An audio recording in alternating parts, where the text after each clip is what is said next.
بسم الله الرحمن الرحيم.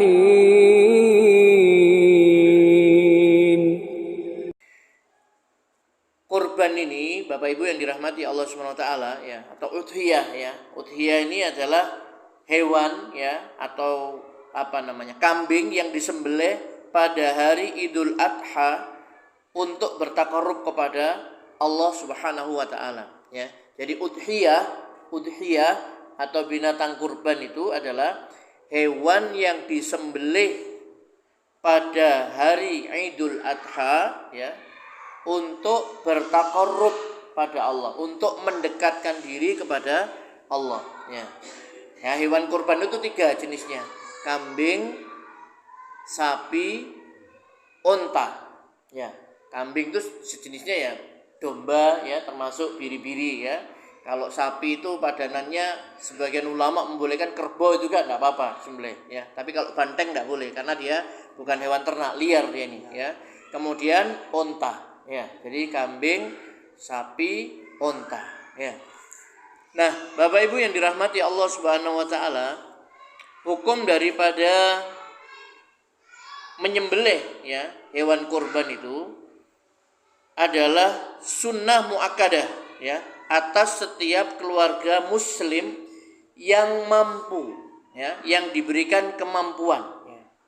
Salah seorang aja dari mereka ya. Jadi 1 ekor kambing itu bisa untuk 1 keluarganya. Misalkan kurbannya seorang ayah, misalkan itu kurbannya untuk 1 keluarga.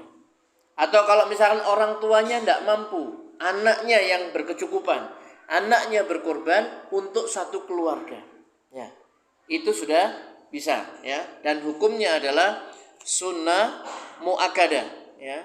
Ini menurut mayoritas ulama ya. Mayoritas ulama berpendapat hukumnya adalah sunnah muakkadah ya. Di antara yang berpendapat bahwasanya kurban ini adalah sunnah muakkadah itu adalah Imam Malik, Imam Syafi'i, Imam Ahmad, dan Ibnu Hazm ya, rahimahumullah. Semoga Allah merahmati mereka semuanya ya.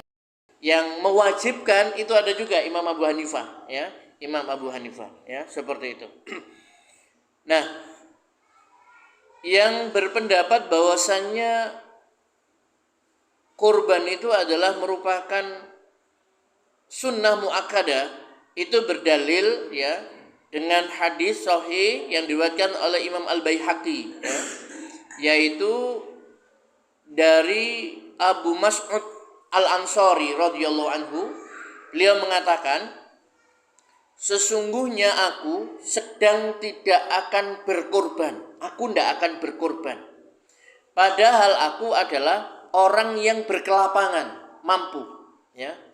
Hal itu aku lakukan karena aku khawatir kalau tetanggaku mengira bahwasannya kurban itu adalah wajib bagiku. Jadi dia mampu, tapi dia sengaja, saya tidak akan berkorban karena saya takut, karena sering kurban terus, sekarang saya tidak akan kurban ini ya, karena khawatir dikira sama tetangga kurban itu wajib ya. Berbeda dengan pemahaman mayoritas ya Pak ya, kaum muslimin di desa-desa kadang-kadang tidak ada binatang untuk dikurbankan. Kenapa? Dianggap dulu sudah pernah kurban ya, tidak tahu kalau kurban itu setiap tahun ya. Kalau ini tadi dia itu kurban terus, cuma kemudian dia tidak akan kurban sengaja dia ini, padahal saya mampu. Nah, ini hadis ini sahih diriwayatkan oleh Imam Al-Baihaqi, dijadikan dalil oleh para ulama yang berpendapat kurban itu sunnah muakkadah. Kalau wajib pasti akan melakukan ya.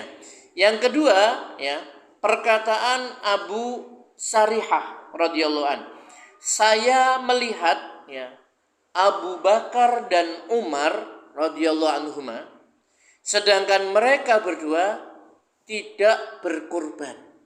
Jadi Abu Bakar dan Umar itu tidak berkurban ya. Wah, ini bagus ini Pak Ustadz, pendapat yang cocok untuk saya ini.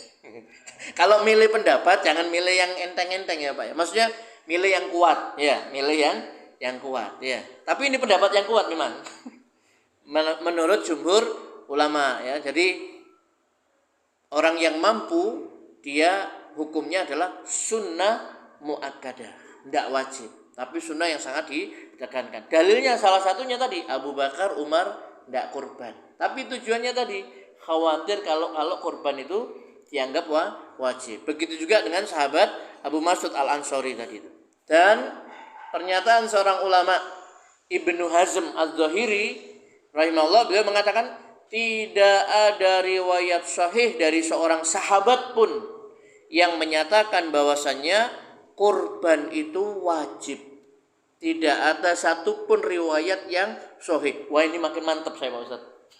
Tidak ada satupun riwayat yang sahih menyatakan kurban itu wajib. Itu ada di dalam Sahih Fikih Sunnah, ya. Sahih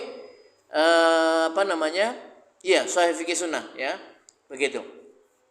Kemudian yang berpendapat wajib, nah ini yang juga kita harus pahami juga biar ngerti kita ya. Jadi hukumnya korban itu antara sunnah muakkadah dan wajib, ya. Yaitu pendapat dari Rabi'ah. Jadi ini wajib bagi orang yang berkelapangan mampu ya untuk berkorban, ya. Ulama yang berpendapat ini adalah Rabi'ah. Rabi'ah ini gurunya Imam Malik rahimahullah, ya. Kemudian Imam Al-Auza'i, seorang pembesar tabi'in, ulama tabi'in. Kemudian Abu Hanifah, Imam Hanafi, itu berpendapat wajib, ya. Kemudian Imam Ahmad bin Hambal dalam salah satu pendapatnya, ya. Kemudian Imam Laits bin Sa'ad, ya, Imam Laits bin Sa'ad. Dan sebagian ulama pengikut Imam Malik, termasuk juga ya pendapat ini dipilih oleh Syekhul Islam Ibnu Taimiyah dan Syekh Ibnu Utsaimin, ya. Beliau berpendapat, Syekh Utsaimin, pendapat yang menyatakan wajib itu tampak lebih kuat daripada pendapat yang menyatakan tidak wajib. Tetapi hal itu hanya diwajibkan bagi yang mampu. Bagi yang mampu, ya. Nah, jangan monggo ini perbedaan pendapat, sama-sama pendapat apa? Mazhab, imam yang mazhab. Kalau sudah ada dua pendapat seperti itu, kita tinggal milih mana yang ya lebih kuat, begitu ya. Nah, seperti itu. Jangan milih yang sesuai selera, Pak. Sing enteng. Kayak ini sing gampang, sing enggak wajib ini, Pak. Pilih yang enggak wajib, gitu ya. Nah, seperti itu ya. Kemudian ada juga yang menengahi pendapat ini. Sebagian ulama menasihatkan begini. Ya. Memberikan jalan keluar. Ini ada yang mengatakan wajib, ini mengatakan sunnah muakkadah, ya. Ini disebutkan selayaknya bagi mereka yang mampu tidak meninggalkan berkorban, karena dengan berkorban akan lebih menenangkan hati dan melepaskan tanggungan. Kalau berkorban, Pak, keutamaannya itu kan satu, tidak ada amal yang paling dicintai pada 10 Dzulhijjah itu melainkan menumpahkan darah korban itu. Satu, amalnya paling dicintai. Kemudian yang kedua, ya, nanti hewan korban itu kan apa? Akan datang bersama tanduk-tanduknya, kukunya dan sebagainya. Artinya orang yang berkorban itu pahalanya besar. Jadi seperti kita ini, tidak usah gaya-gayaan kayak Abu Bakar, Umar.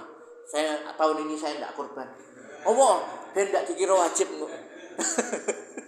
Ya, jadi tidak usah begitulah ya.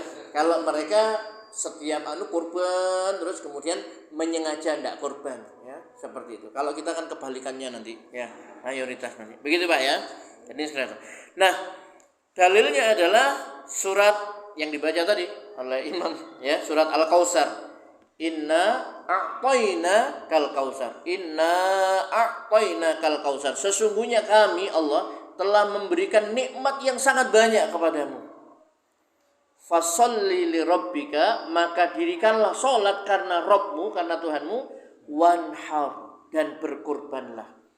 Makanya dari sini, dari perintah dirikan solat karena Tuhanmu dan berkurbanlah, Imam Abu Hanifah berpendapat wajib kurban itu, ya, wajib kurban, ya.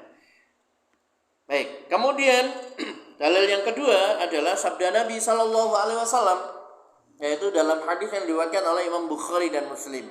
Beliau bersabda, "Man kana dzabaha qabla shalah falyu'id."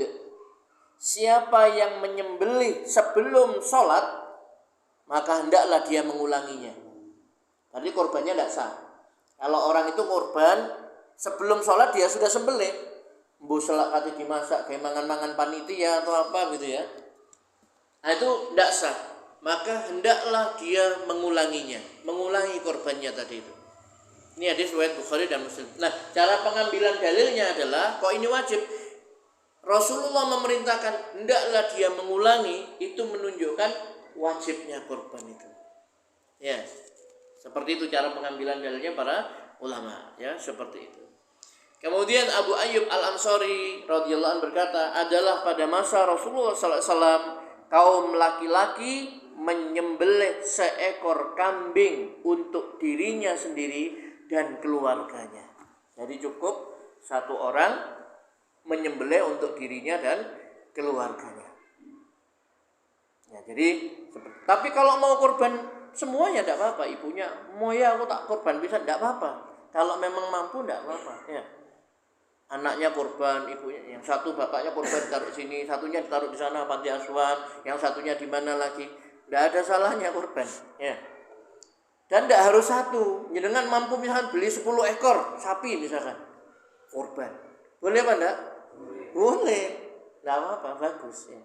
Seperti itu ya. Baik. Jadi hukumnya tadi Pak ya, antara sunnah muakkadah dan juga wajib ya, seperti itu.